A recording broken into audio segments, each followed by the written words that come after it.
Shalom, familia amada. Soy Pinjas de Chile, estudiante del grupo de los del Camino del More Rico Cortés, y quisiera compartir con ustedes un poco de información sobre los mandamientos que me corresponde abordar a esta paracha doble, a Hareimot y Kedoshim, en los cuales estaré abordando los mandamientos 244, 245, 246, 249, 250, 251 y 252.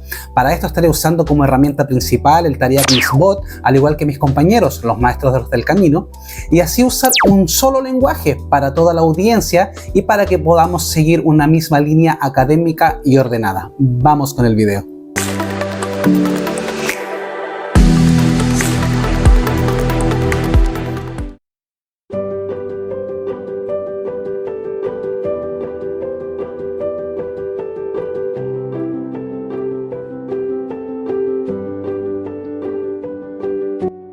Este es un mandamiento que protege los límites que podemos o no cruzar, hasta donde podemos avanzar en nuestras decisiones.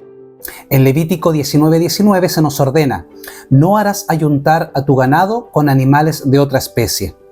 Este es el mandamiento 244 y forma parte de una sección dedicada a la kedushá o santidad en la vida diaria. A primera vista podría parecer un asunto agrícola o técnico, pero al observarlo más de cerca revela un principio profundo y actual: el respeto a los límites que el Creador trazó en la creación. Es un mandato prohibitivo y tiene implicaciones tanto espirituales como prácticas, desde el tiempo del templo hasta los debates contemporáneos sobre la ingeniería genética.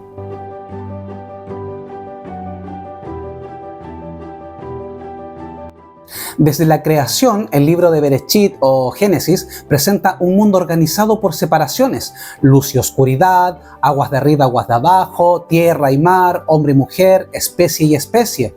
Cada división tiene una intención y función. Cruzarlas sin autorización divina no es innovación, es transgresión. El rabí Samson Raphael Hirsch comenta que mezclar especies rompe con el propósito intrínseco de la creación. Cada criatura expresa una idea divina distinta. Mezclarlas es confundir esas ideas y borrar sus mensajes. En este sentido, el cruce de especies no es solo biológicamente antinatural según la Torá, sino espiritualmente caótico. Es un intento de reorganizar la creación a imagen del hombre y no a la imagen de Dios.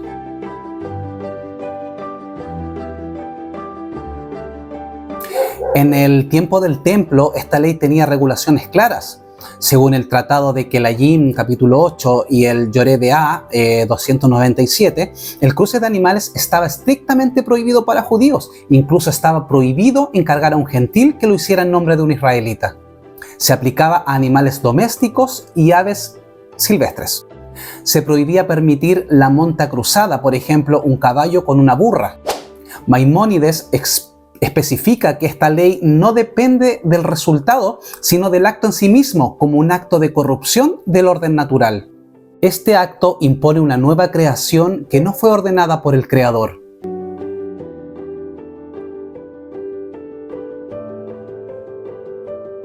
La prohibición del cruce de especies no era común en el antiguo Medio Oriente. En Egipto y Mesopotamia, por ejemplo, se practicaban ampliamente. El burdégano, que es una cruza de un caballo con un burro, era común en Mesopotamia. Egipto promovía la domesticación de especies exóticas, incluyendo híbridos, como símbolo de su poder sobre la naturaleza. Karen Rander, especialista en asiriología, documenta prácticas de cruces en archivos reales de Asiria. Los híbridos eran vistos como logros de prestigio técnico y mágico. Israel, en contraste, rechaza esta visión mágica y manipulatoria de la naturaleza. La Torá no ve al hombre como dueño de la creación, sino como guardián de los límites. El rabino y doctor Moshe Tendler, experto en bioética, advierte: cuando el hombre rediseña la creación sin temor, no avanza en ciencia, sino en arrogancia. Así, producir animales artificiales, órganos cruzados o especies sintéticas no solo viola un mandamiento, sino que invade lo que la Torá considera exclusivo del Creador, el diseño de la vida.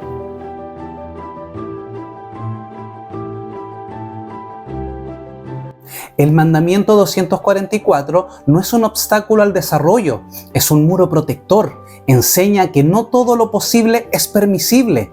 En el mundo donde los límites son difuminados por el deseo humano de control, esta mitzvah o mandamiento reclama algo esencial: la humildad ante el orden divino.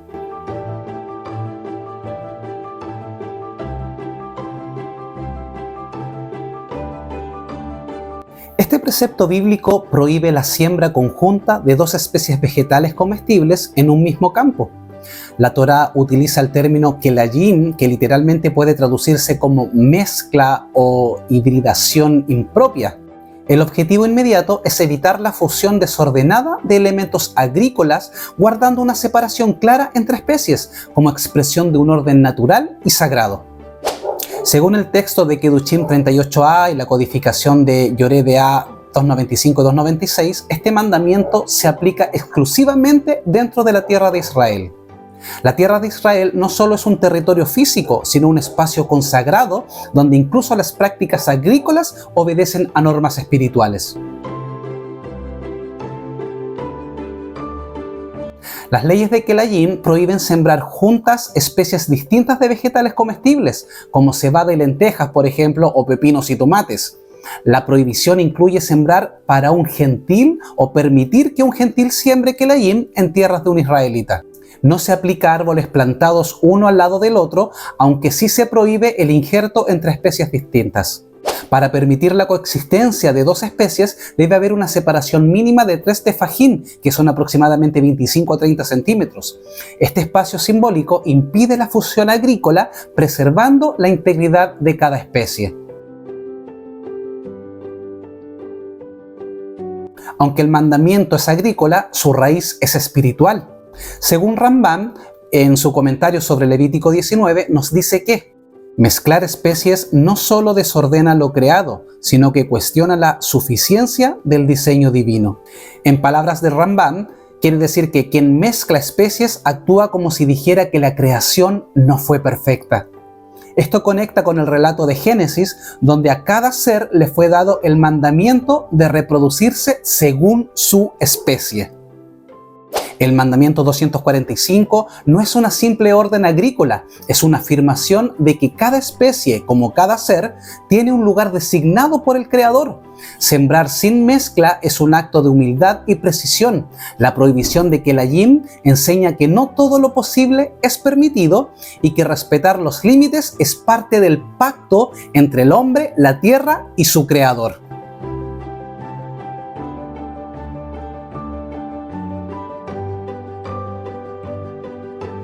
El mandamiento 246, conocido como Orlá, que significa bloqueado o sellado, prohíbe comer o beneficiarse de los frutos de un árbol durante los primeros 3 años después de su plantación. Este precepto, que es exclusivo para la tierra de Israel, no es simplemente una regulación agrícola, sino una lección profunda de desarrollo, autocontrol y conexión espiritual. En la Torá, el número 3 aparece como una cifra de estabilidad y madurez. Por ejemplo, el tercer día de la creación es el primero en que Adonai dice 2 veces que era bueno. El sabio Nachmanides comenta que 3 ciclos de crecimiento natural permiten a la creación completar su proceso de asentamiento. En el plano biológico, investigaciones modernas indican que muchos árboles frutales no producen frutos de calidad nutricional ni consistencia durante los 3 primeros años. Según el arqueólogo y doctor Avinoam Danin, especialista en flora bíblica, nos comenta: los primeros frutos de árboles nuevos en Canaán solían ser amargos, pequeños o inestables por falta de raíces profundas. Así el mandato no solo protege lo sagrado, sino también la salud. La palabra orlá viene de una raíz que significa cerrado o restringido, igual que el prepucio masculino. Así como la circuncisión revela lo puro, el tiempo de la orlá representa un velo que se corre solo cuando el árbol ya es digno de dar. El rabino Samson Raphael Hirsch explica que este mandato entrena al alma en esperar lo bueno en su tiempo en vez de apresurar lo inmaduro.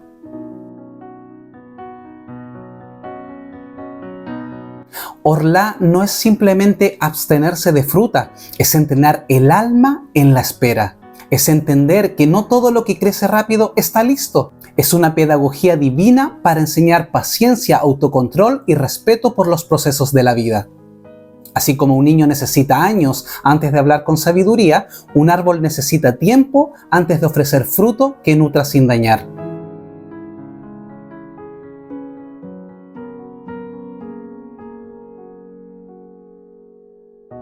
En este versículo aparecen dos mandamientos que la tradición identifica por separado, pero están íntimamente unidos. Ambos mandamientos comparten una esencia: proteger al ser humano de depender de ilusiones y de manipular el tiempo o el futuro fuera de la voluntad de Adonai.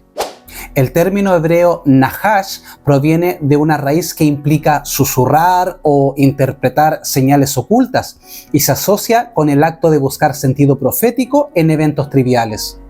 Decir frases como si se cae el cuchillo, algo malo pasará, o no pasar debajo de una escalera para no tener mala suerte, o si se cruza un gato negro es mal augurio, o creer que un número da suerte, son formas modernas de estas prácticas.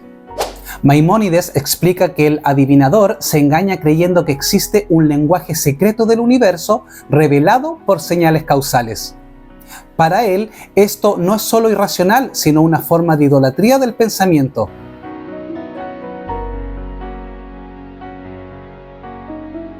El verbo onen alude a fijar ciertos momentos como mágicos o negativos para realizar acciones, evitar viajes en ciertos días, no comenzar un proyecto un día martes o creer que hay horas con más energía. Rashi, el gran comentarista medieval, dice que onen es quien establece tiempos y dice: este día es bueno para hacer esto y este otro día no. Esto introduce ansiedad en el corazón y esclaviza el alma con miedos vacíos.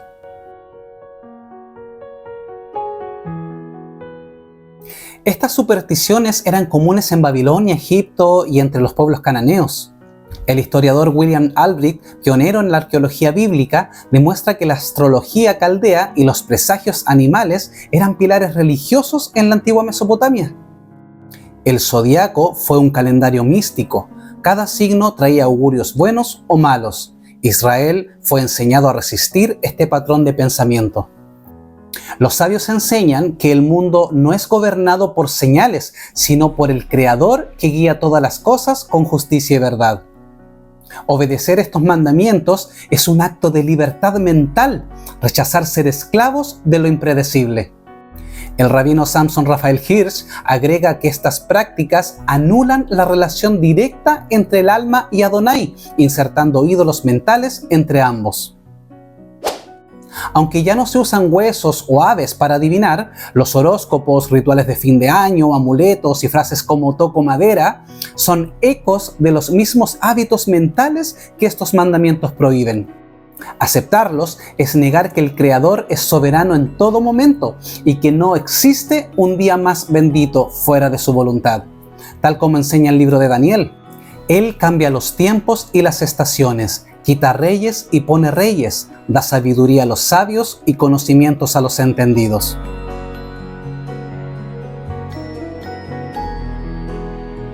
Aunque separados, estos dos mandamientos, 249 y 250, comparten un alma común: recordar que el pueblo de Israel no camina por señales ocultas, sino por la luz de la Torá.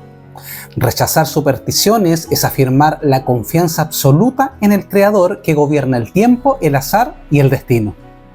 El creer que mi boca tiene el poder para crear realidades, pasando por alto la autoridad del Creador, es querer ponerse al nivel del Creador. Interesante, ¿no es lo mismo que el adversario le prometió a Adán, que serían iguales a Dios? En mi boca está el poder de la vida y de la muerte, de riqueza, no de pobreza, porque en mi boca hay un milagro. porque en mi boca hay un milagro. No, hermano, no debemos manipular las escrituras y malinterpretar pasajes como el de Proverbios 18:21, donde dice que la vida y la muerte están en el poder de la lengua, pasando por alto la soberanía de nuestro rey e intentar torcer su voluntad para nuestro beneficio. Las escrituras son claras y dicen que la bendición viene exclusivamente por la obediencia a los mandamientos, por someternos a la voluntad y a la ley de Adonai.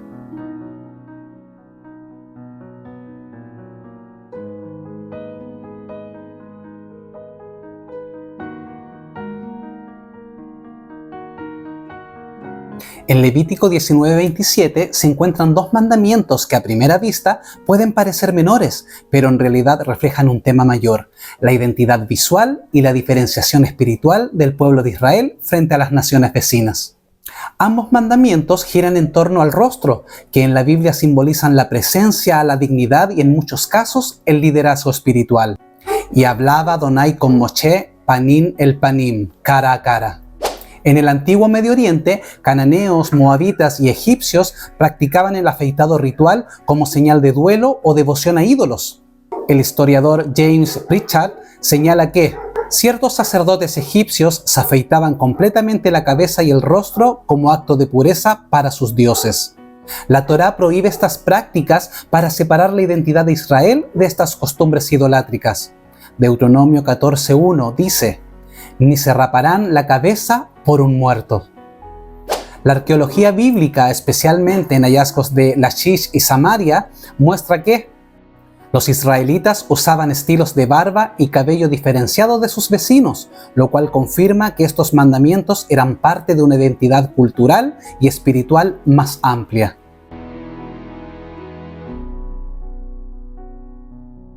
El mandamiento 251 se refiere a no afeitar completamente las esquinas de la cabeza, entendidas como el área entre la sien y por encima de la oreja. El texto de Makot 20a aclara que esto se refiere al cabello por delante de la oreja y se prohibía especialmente hacerlo con cuchillo o navaja. Según los sabios, solo es permitido usar tijeras o una máquina para no depilarse a piel.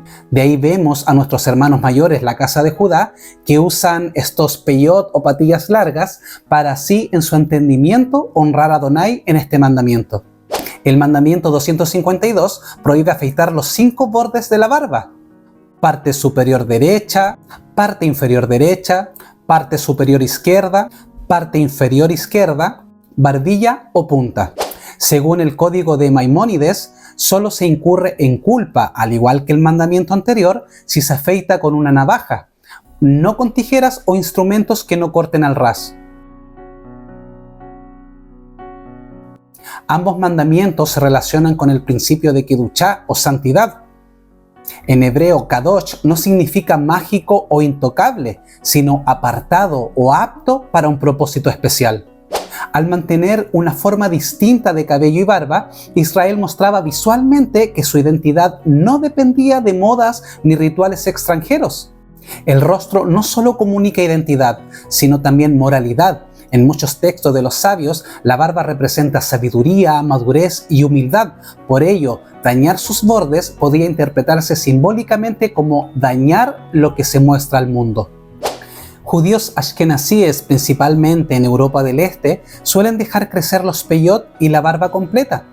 Por ejemplo, sefardíes del mundo árabe y mediterráneo a menudo siguen estos mandamientos, pero con enfoques más flexibles en cuanto a estilo y métodos de corte. Algunos rabinos permiten afeitado con tijeras o máquinas que no corten como cuchilla, y otros los prohíben si rasuran totalmente con navaja. Los mandamientos 251 y 252 están diseñados para proteger la identidad visual y espiritual del pueblo de Israel frente a prácticas idolátricas. Son mandamientos que invitan a la reflexión sobre cómo nos presentamos ante el mundo y a quién queremos agradar. Sin embargo, no deben convertirse en cargas espirituales desproporcionadas, como señaló, por ejemplo, el teólogo Jacob Milcroft. La Torá pone tanto énfasis en lo exterior como una señal de lo interior, pero nunca sacrifica el corazón por la apariencia. Amados hermanos, esto es importante de resaltar. Algunos rabinos medievales y otros modernos indican que cuando hay un asunto importante de por medio, como el sustento de un trabajo o una situación médica que obliga a no tener barba, se puede recortar lo más posible con tijeras o máquinas, pero debemos evitar en lo posible de usar la navaja como parte del mandamiento de Adonai. Además, es sabido que la barba es el maquillaje del hombre, así que si somos de ojos tristes en el sentido bíblico, usar barba no estaría de más para vernos un poquito más guapos para nuestras esposas. Pero si por razones de fuerza mayor debemos recortarla, tratemos en lo posible de hacerlo con el método que proponen los sabios y no usar una navaja al ras.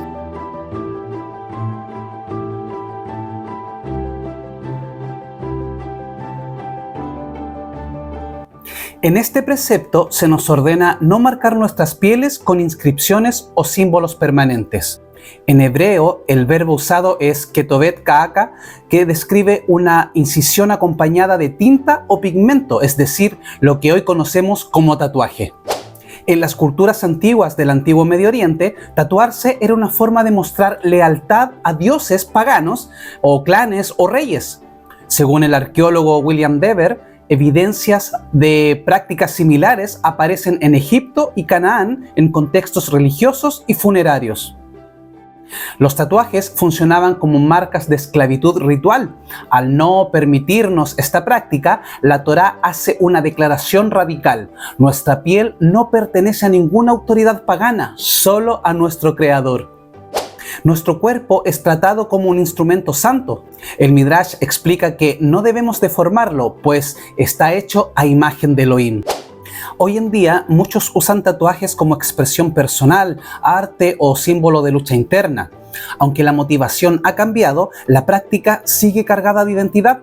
En algunos casos incluso hay un regreso a símbolos religiosos en la piel, como cruces, símbolo de maldición según las escrituras, Biblias o la imagen de Jesús, etc. En el cristianismo, especialmente tras el siglo IV, la prohibición bíblica fue suavizada. San Agustín, por ejemplo, no condenó el tatuaje si era por devoción, lo que permitió su reaparición en contextos cristianos, como los peregrinos de Jerusalén, por ejemplo.